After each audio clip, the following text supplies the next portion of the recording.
पापमोचनी एकादशी महत्व एवं व्रत कथा। नमस्कार भक्तों, स्वागत है आपका राजे स्पिरिचुअल पाथ में। आज हम आपको पापमोचनी एकादशी का महत्व और इसकी पौराणिक कथा सुनाने जा रहे हैं। यह एकादशी व्रत अपने आप में बहुत खास होता है क्योंकि यह भगवान विष्णु को समर्पित है। हिंदू धर्म में इस दिन का बहुत महत्व है। जो भक्त इस उपवास को रखते हैं उनकी सभी इच्छाएं पूर्ण होती हैं और वे अपने पापों से मुक्त हो जाते हैं। माह में 2 बार एकादशी आती है, एक शुक्ल पक्ष में और दूसरी कृष्ण पक्ष में। वैदिक पंचांग के अनुसार इस साल पापमोचनी एकादशी 25 मार्च 2025 को मनाई जाएगी। जो भक्त इस दिन सच्चे मन से भगवान विष्णु की आराधना करते हैं उन्हें धन वैभव, पुण्य और अपार यश की प्राप्ति होती है। इस दिन तुलसी पूजा का भी विशेष महत्व होता है। स्नान के बाद तुलसी के पौधे में जल चढ़ाना चाहिए और घी का दीपक जलाना चाहिए। इसके साथ ही चुनरी, कलावा, फूल, कुमकुम, नारियल और मिठाई अर्पित करनी चाहिए। फिर तुलसी चालीसा का पाठ करने से अखंड सौभाग्य की प्राप्ति होती है। अब जानते हैं पापमोचनी एकादशी की पौराणिक कथा, जिसे सुनने और पढ़ने मात्र से ही पापों का नाश होता है। पापमोचनी एकादशी का महत्व। अर्जुन ने भगवान श्री कृष्ण से कहा, हे मधुसूदन, आपने फाल्गुन मास के शुक्ल पक्ष की एकादशी अर्थात आमल की एकादशी के बारे में विस्तार पूर्वक बतलाया। चैत्र माह के कृष्ण पक्ष में आने वाली एकादशी का क्या नाम है तथा उसकी विधि क्या है? कृपा करके आप मेरी बढ़ती हुई जिज्ञासा को शांत करें। भगवान श्री कृष्ण ने कहा, हे अर्जुन, चैत्र मास के कृष्ण पक्ष की एकादशी को पापमोचनी एकादशी के नाम से जाना जाता है। एक बार की बात है, पृथ्वीपति राजा मांधाता ने लोमश ऋषि से यही प्रश्न किया था जो तुमने मुझसे किया है। अतः जो कुछ भी ऋषि लोमश ने राजा मांधाता को बतलाया वही मैं तुमसे कह रहा हूँ।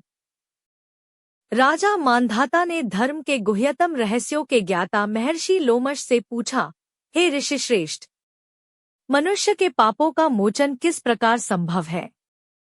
कृपा कर कोई ऐसा सरल उपाय बताएं जिससे सभी को सहज ही पापों से छुटकारा मिल जाए। पापमोचनी एकादशी व्रत कथा। महर्षि लोमश ने कहा, हे नृपति, चैत्र मास के कृष्ण पक्ष की एकादशी का नाम पापमोचनी एकादशी है। उसके व्रत के प्रभाव से मनुष्यों के अनेक पाप नष्ट हो जाते हैं। मैं तुम्हें इस व्रत की कथा सुनाता हूँ, ध्यानपूर्वक श्रवण करो। प्राचीन समय में चैत्ररथ नामक एक वन था। उसमें अप्सराएं किन्नरों के साथ विहार किया करती थीं। वहाँ सदैव वसंत का मौसम रहता था, अर्थात उस जगह सदा नाना प्रकार के पुष्प खिले रहते थे। कभी गंधर्व कन्याएं विहार किया करती थी, कभी देवेंद्र अन्य देवताओं के साथ क्रीड़ा किया करते थे। उसी वन में मेधावी नाम के एक ऋषि भी तपस्या में लीन रहते थे। वे शिवभक्त थे। एक दिन मंजुघोषा नामक एक अप्सरा ने उनको मोहित कर उनकी निकटता का लाभ उठाने की चेष्टा की, इसलिए वह कुछ दूरी पर बैठ वीणा बजाकर मधुर स्वर में गाने लगी। उसी समय शिव भक्त महर्षि मेधावी को कामदेव भी जीतने का प्रयास करने लगे। कामदेव ने उस सुंदर अप्सरा के भ्रू का धनुष बनाया, कटाक्ष को उसकी प्रत्यंचा बनाई और उसके नेत्रों को मंजुघोषा अप्सरा का सेनापति बनाया। इस तरह कामदेव अपने शत्रुभक्त को जीतने को तैयार हुआ। उस समय महर्षि मेधावी भी युवावस्था में थे और काफी बलशाली थे। उन्होंने यज्ञोपवीत तथा दंड धारण कर रखा था। वे दूसरे कामदेव के समान प्रतीत हो रहे थे। उस मुनि को देखकर कामदेव के वश में हुई मंजुघोषा ने धीरे धीरे मधुर वाणी से वीणा पर गायन शुरू किया तो महर्षि मेधावी भी मंजुघोषा के मधुर गाने पर तथा उसके सौंदर्य पर मोहित हो गए। वह अप्सरा महर्षि मेधावी को कामवासना से प्रभावित देख उनसे गले मिलने लगी। महर्षि मेधावी उसके सौंदर्य पर मोहित होकर शिव रहस्य को भूल गए और काम के वश में होकर उसके साथ रमण करने लगे। काम के वश में होने के कारण मुनि को उस समय दिन रात का कुछ भी ज्ञान न रहा और काफी समय तक वे रमण करते रहे। तदुपरांत मंजुघोषा उस मुनि से बोली, हे ऋषिवर, अब मुझे बहुत समय हो गया है, अतः स्वर्ग जाने की अनुमति दीजिए। अप्सरा की बात सुनकर ऋषि ने कहा, हे मोहिनी, शाम को तो आई हो, सुबह होने पर चली जाना। ऋषि के ऐसे वचनों को सुनकर अप्सरा उनके साथ रमण करने लगी। इसी प्रकार दोनों ने साथ साथ बहुत समय बिताया। मंजुघोषा ने एक दिन ऋषि से कहा, हे ब्राह्मण, अब आप मुझे स्वर्ग जाने की अनुमति दीजिए। मुनि ने इस बार भी वही कहा, हे रूपसी, अभी ज्यादा समय नहीं हुआ है, कुछ समय और ठहरो। मुनि की बात सुनकर अप्सरा ने कहा, हे ऋषिवर, आपकी रात तो बहुत लंबी है। आप स्वयं ही सोचिए कि मुझे आपके पास आए कितना समय हो गया। अब और ज्यादा समय तक ठहरना क्या उचित है? अप्सरा की बात सुनकर मुनि को समय का बोध हुआ और वह गंभीरता से विचार करने लगे। जब उन्हें समय का ज्ञान हुआ कि उन्हें रमण करते 57 वर्ष व्यतीत हो चुके हैं, तो उस अप्सरा को वह काल का रूप समझने लगे। इतना ज्यादा समय भोगविलास में व्यर्थ चला जाने पर उन्हें बड़ा क्रोध आया। अब वह भयंकर क्रोध में जलते हुए उस तप नाश करने वाली अप्सरा की तरफ गुस्से से देखने लगे।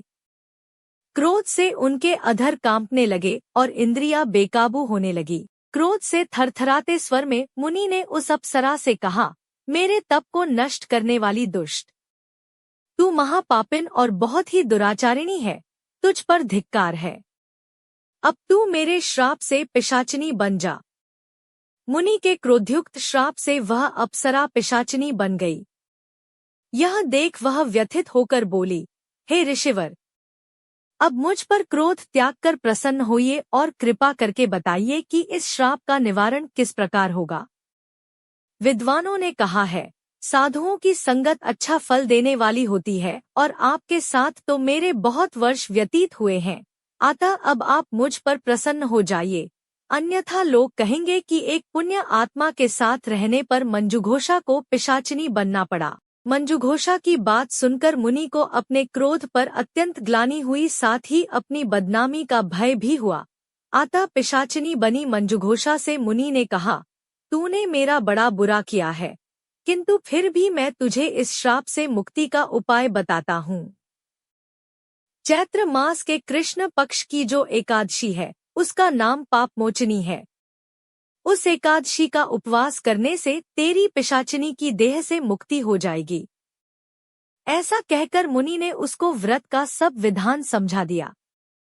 फिर अपने पापों का प्रायश्चित करने के लिए वे अपने पिता च्यवन ऋषि के पास गए। च्यवन ऋषि ने अपने पुत्र मेधावी को देखकर कहा, हे पुत्र, ऐसा क्या किया है तूने कि तेरे सभी तप नष्ट हो गए हैं, जिससे तुम्हारा समस्त तेज मलिन हो गया है। मेधावी मुनि ने लज्जा से अपना सिर झुकाकर कहा, पिताश्री, मैंने एक अप्सरा से रमण करके बहुत बड़ा पाप किया है। इसी पाप के कारण संभवतः मेरा सारा तेज और मेरे तप नष्ट हो गए हैं। कृपा करके आप इस पाप से मुक्त होने का उपाय बतलाइए। ऋषि ने कहा, हे पुत्र, तुम चैत्र माह के कृष्ण पक्ष की पापमोचनी एकादशी का विधि तथा भक्तिपूर्वक उपवास करो, इससे तुम्हारे सभी पाप नष्ट हो जाएंगे। अपने पिता च्यवन ऋषि के वचनों को सुनकर मेधावी मुनि ने पापमोचनी एकादशी का विधिपूर्वक व्रत किया। उसके प्रभाव से उनके सभी पाप नष्ट हो गए। मंजुघोषा अप्सरा भी पापमोचनी एकादशी का उपवास करने से पिशाचिनी की देह से छूट गई और पुनः अपना सुंदर रूप धारण कर स्वर्गलोक चली गई। लोमश मुनि ने कहा, हे राजन, इस पापमोचनी एकादशी के प्रभाव से समस्त पाप नष्ट हो जाते हैं। इस एकादशी की कथा के श्रवण व पठन से 1000 गोदान करने का फल प्राप्त होता है। इस उपवास के करने से ब्रह्मा हत्या करने वाले, स्वर्ण चुराने वाले, मद्यपान करने वाले, अगम्यागमन करने वाले आदि भयंकर पाप भी नष्ट हो जाते हैं और अंत में स्वर्गलोक की प्राप्ति होती है। पापमोचनी एकादशी का फल। पापमोचनी एकादशी का व्रत करने से समस्त पापों का नाश हो जाता है। यह एक ऐसा पवित्र उपवास है जो व्यक्ति को उसके जाने अनजाने में किए गए पापों से मुक्त कर मोक्ष के मार्ग पर अग्रसर करता है। इस दिन व्रत कथा का श्रवण और पाठ करने से 1000 गोदान के बराबर पुण्य फल की प्राप्ति होती है। जो व्यक्ति इस एकादशी का श्रद्धापूर्वक पालन करता है वह ब्रह्महत्या, मद्यपान, चोरी और अन्य बड़े बड़े पापों से मुक्त हो जाता है। यह व्रत जीवन में शुद्धता और आध्यात्मिक उन्नति लाने का एक दिव्य साधन है जो भक्त को भगवान विष्णु की कृपा का अधिकारी बनाता है। तो इस प्रकार पापमोचनी एकादशी व्रत कथा संपन्न हुई। जय श्री हरि। यदि यह कथा आपको ज्ञानवर्धक और प्रेरणादायक लगी हो तो इसे अधिक से अधिक लोगों तक पहुंचाएं। वीडियो को लाइक करें, शेयर करें और हमारे चैनल राजे स्पिरिचुअल पाथ को सब्सक्राइब करें ताकि हम आपके लिए इसी तरह की आध्यात्मिक और पावन कथाएं लाते रहें। आप सभी भक्तों पर भगवान विष्णु की कृपा बनी रहे। धन्यवाद। जय श्री हरि।